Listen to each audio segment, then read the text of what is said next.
So may statement po kami, it's also posted dito sa Facebook. So yun po ang statement sa final natin sa Supreme Court. We believe in the system. 'Di ba? Ako'y naniniwala na yung pakikibaka, yung pagiging aktivismo, marami po 'yan. May prayer vigil, may rally, may posting, may debate sa Senado, may mga forums, may panawagan.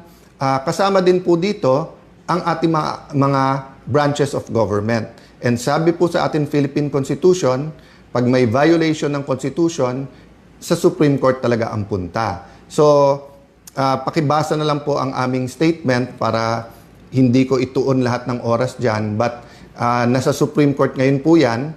And we have faith, no, that the issue is something that is very important not only now but in the future. The issue will determine our kind of democracy, our kind of government. It will also be a lesson to all senators when it comes to power and restraint and following rules. Tandaan nyo po pag walang rules, pag walang batas, chaos po tayo.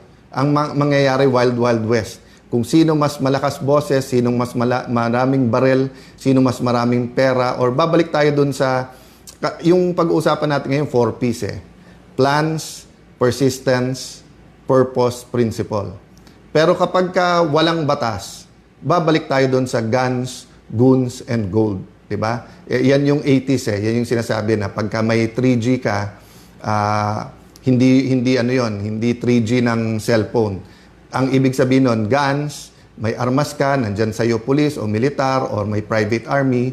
Goons, kasi kahit may baril ka, kung wala ka naman tao, but gold.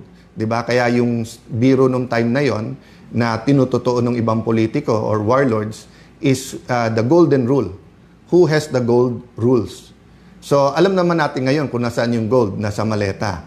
At lumalabas kung sino nakakakuha ng mga maraming maleta.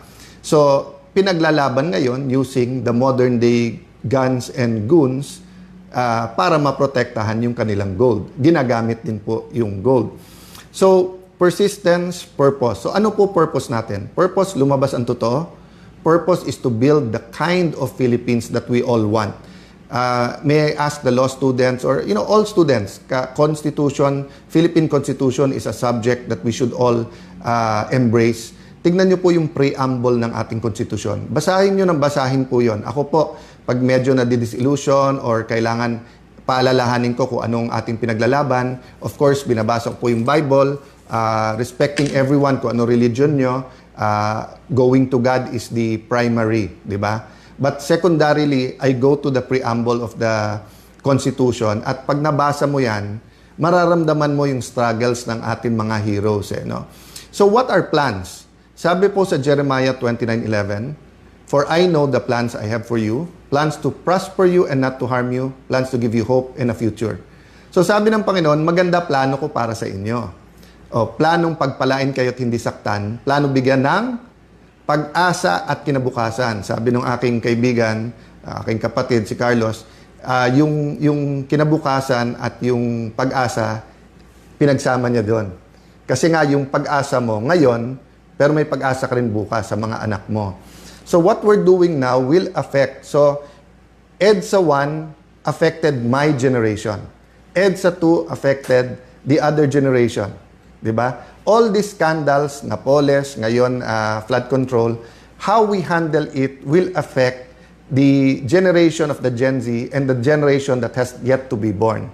That's why it's important we're persistent at wag natin tong bitawan.